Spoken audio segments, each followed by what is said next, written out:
नमस्कार, स्वागत है आपका हमारे इस YouTube चैनल पर। मैं मुनमुन श्रीवास्तव आपका हार्दिक अभिनंदन करता हूं। और ड्यू के स्कूल ऑफ ओपन लर्निंग परिसर में आज हमें बहुत से स्टूडेंट्स दिखे जो अपने रिजल्ट को लेकर परेशान नजर आए। हमारे साथ हैं यहाँ के प्रिंसिपल प्रोफेसर उमाशंकर पांडे। स्वागत है प्रोफेसर पांडे हमारे चैनल पर। नमस्कार प्रोफेसर पांडे, अपने रिजल्ट को लेकर स्टूडेंट्स परेशान हैं, क्या कहेंगे आप? देखिए मुनमुन जी, मैं इस बारे में ये कहना चाहूँगा कि रिजल्ट को लेकर नहीं, कभी अभी बीए 6 सेमेस्टर का रिजल्ट डिक्लेयर हुआ। स्वाभाविक सी बात है, लाखों बच्चे हैं, समस्याएं हो सकती हैं, मैं इससे अवगत हूँ। और आज कुछ छात्रों ने यहाँ पर आकर के अपने समस्याएं को बताने की कोशिश की। हम लोगों ने उनको समझाया भी, लेकिन जैसा कि आपको विदित है कि हमें लगता है इन छात्रों के साथ साथ कुछ अवांछित तत्व भी यहाँ इनके साथ आ जाते हैं। कुछ यूट्यूबर हैं, कुछ जो गलतफहमियां विश्वविद्यालय में फैलाने वाले लोग हैं, वो इन छात्रों के साथ मिलकर अनावश्यक छात्रों को बरगला रहे हैं। कुछ समस्याएं जरूर हैं, ये कहना ऐसा नहीं होगा।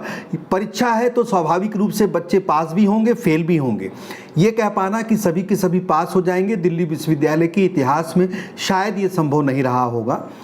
मैं आपके माध्यम से ये छात्रों को अवगत कराना चाहता हूँ, अगर किसी छात्र को किसी प्रकार की कोई प्रॉब्लम है, उदाहरण के स्वरूप जो हमें अभी कुछ विसंगतियाँ नज़र आई हैं, इसमें कुछ छात्रों के आगे एब्सेंट लिखा हुआ है और उनका कहना है कि वो प्रेजेंट थे, उन्होंने एग्जामिनेशन दिया था। हाँ, हमने भी बात की सर, बहुत से स्टूडेंट्स ने बताया कि उनको पेपर देने के बाद भी ए भी मिला हुआ है। मुनमुन जी, आपको विदित होगा कि दिल्ली विश्वविद्यालय का जो परीक्षा नियंत्रक कार्यालय है, वही पूरे दिल्ली विश्वविद्यालय के एग्जामिनेशंस को कंडक्ट करता है।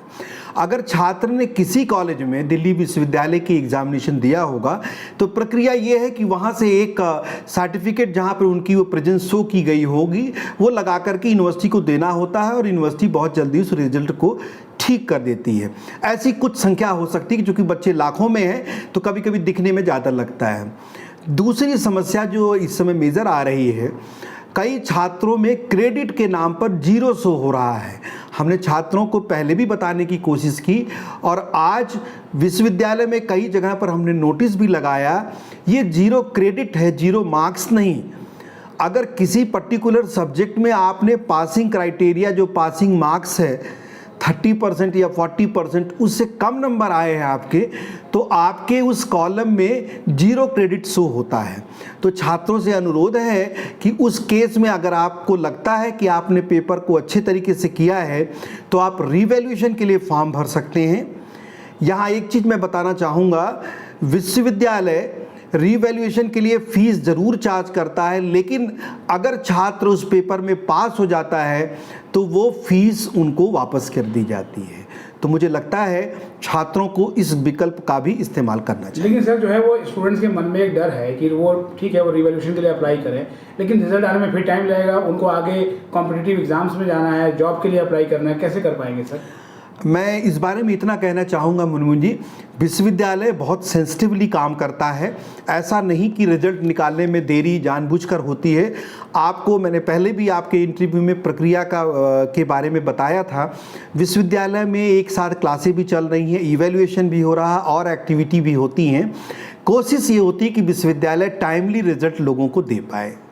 लेकिन सर, जो है एक तो रिजल्ट लेट आना और उसके बाद रिजल्ट में इस तरह की गड़बड़ियाँ होना, इससे नुकसान दूसरे स्टूडेंट्स का ही हो रहा है। मैं शायद आपको ये इस शब्द से सहमत नहीं हूँ। रिजल्ट लेट आता है, मैं मान सकता हूँ, क्योंकि संख्या बहुत ज़्यादा है। फिर भी पहले की अपेक्षा कितनी काफ़ी जल्दी रिजल्ट आ रहे हैं। इस बार देखिए, आपको पहला रिजल्ट 21 अगस्त के आसपास ही आ गया। उसके बाद बीए 6 सेमेस्टर का रिकॉर्ड है, कभी भी सितंबर अक्टूबर से पहले रिजल्ट नहीं आता था, वो भी रिजल्ट आ चुके हैं।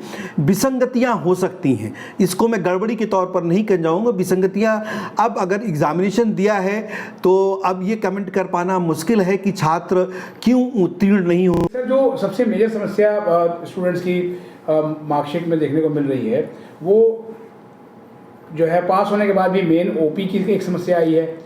तो ये मेन ओपी की समस्या क्या है? मैं आपको अवगत कराना चाहता हूं मुनमुन जी, आपके माध्यम से। कभी कभी जब किसी पेपर का कोड एग्जामिनेशन ब्रांच के पास नहीं होता तो वो इस तरीके से देते हैं, लेकिन हमने इस बारे में विश्वविद्यालय को अवगत करा दिया है और 1-2 दिन में वो समस्या भी ठीक हो जाएगी और सभी छात्र ऑनलाइन अपनी मार्कशीट को डाउनलोड दोबारा करेंगे तो वो समस्या खत्म हो जाएगी। सर, जब रिजल्ट आ रहा है तब तक जो है वो ये डिस्क्रिपेंसी इस तरह की देखने को मिल रही हैं, तो क्या कहीं पर कोई लापरवाही भी हो रही है?